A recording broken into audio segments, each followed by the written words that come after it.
अरे मैं हरिया, तू कहाँ है? मैं छत पे हूँ राजा।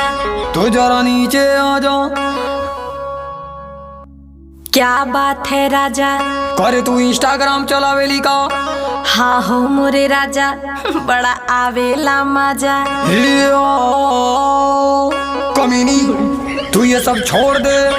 ऐसे कैसे मैं इंस्टाग्राम छोड़ दूं राजा? अभी टाइम है जाने मन, तू होश में आ जा। इसमें क्या है बुराई, आप ही बताओ ना। देखो पूरे गांव में मेरी नाक तुम कटावो ना। अरे राजा जी, इसमें पैसा बहुत मिलता है। तेरी वीडियो से कितनों का नियत बिगड़ता है। जो जैसा सोचता है सोचे, उसमें मैं क्या करूं? तू इंस्टाग्राम पे वीडियो बनावल बंद करूं। देखा राजा, एमे फिल्टर बहुत